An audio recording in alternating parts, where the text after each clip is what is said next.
Àtíkù ti há o, èyí nìdí tí kò fi ní lè dupò ààrẹ mọ́. Aláròye máa wí o.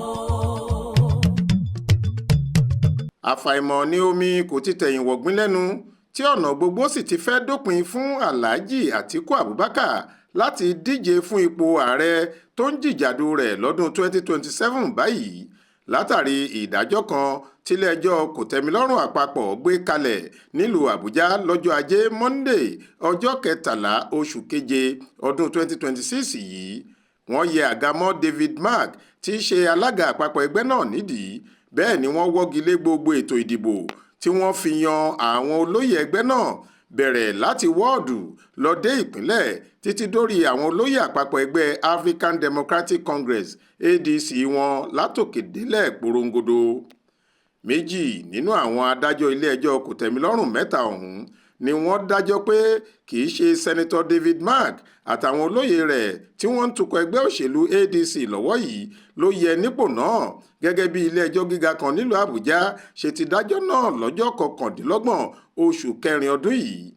Bákan náà nílé-ẹjọ́ ọ̀hún pàṣẹ pé kí àjọ elétò ìdìbò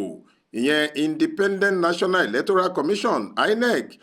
má ṣe ka ìṣàkóso David Mark àtàwọn olóyè rẹ̀ kún nǹkan kan mọ́, kí wọ́n má ṣe wà níbikíbi tí wọ́n bá ti fẹ́ ṣe nǹkan lórúkọ ẹgbẹ́ òṣèlú náà nítorí tí wọ́n dépò àṣẹ ọ̀hún lọ́nà àìtọ́, èyí tí kò bá òfin Nàìjíríà mú rárá.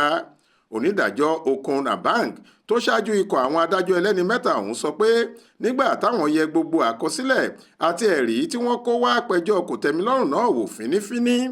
ó ní kò sí àní-àní kankan nínú ìdájọ́ kan tílé-ẹjọ́ gíga kan nílùú Àbújá dá lọ́jọ́ 29 oṣù kẹrin ọdún yìí pé Sẹ́nitọ́ David Mark kì í ṣe ojúlówó alága ẹgbẹ́ òṣèlú náà. Bákan náà ló sọ pé òun fi gbogbo ara mọ́ ohun tí onídàájọ́ Joyce Abdulmalik pàṣẹ rẹ̀ pé kí Sẹ́nitọ́ David Mark àtàwọn olóyè rẹ̀ má ṣe lọ́wọ́ nínú ìṣàkóso láti yan àwọn olóyè ẹgbẹ́ náà láwọn ìpínlẹ̀ lórílẹ̀‐èdè yìí rárá.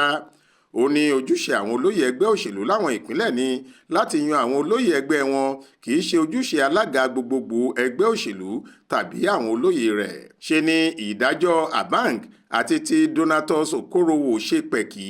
nítorí tí wọ́n ní David Mark àtàwọn olóyè rẹ̀ kì í ṣe ojúlówó olóyè ẹgbẹ́ òṣèlú náà, wọn kò sì lẹ́tọ̀ọ́ láti máa tukọ̀ ẹgbẹ́ ọ̀hún.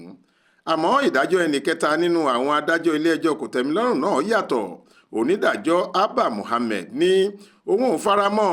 bí wọ́n ṣe yẹ àga nídìí Sẹ́nitọ́ David Mark yìí. Ó ní òun gan tó fà á pé kí ẹjọ́ náà fi délé ẹjọ́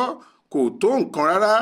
àti pé kò ju nǹkan táwọn ọmọ ẹgbẹ́ òṣèlú náà lè parí láàrin ara wọn kí nǹkan sì máa tẹ̀síwájú nínú ẹgbẹ́ náà níwọ̀n ìgbà tó jẹ́ pé ìlọsíwájú gidi fún ẹgbẹ́ náà ni wọ́n ń wá. Ó ní ilé ẹjọ́ gíga tó wà nílùú Àbújá níbi tí ẹjọ́ náà ti kọ́kọ́ bẹ̀rẹ̀ ni kò yẹ kó fààyè gbà á rárá, débi pé ẹjọ́ náà yóò tẹ̀síwájú dé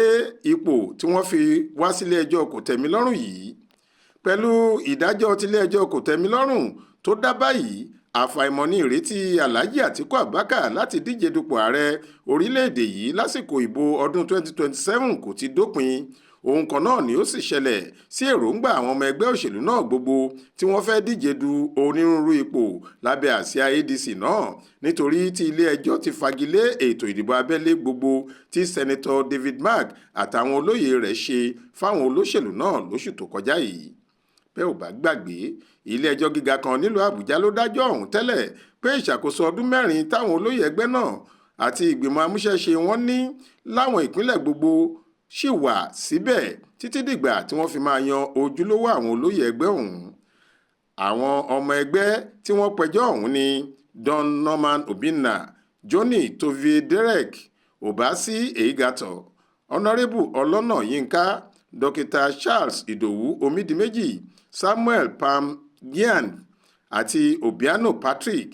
Àwọn wọ̀nyí ni wọ́n sọ fún ilé-ẹjọ́ pé lórúkọ ara àwọn àti ẹgbẹ́ òṣèlú làwọn ṣe pẹjọ́ náà nítorí tí wọ́n láwọn gbàgbọ́ pé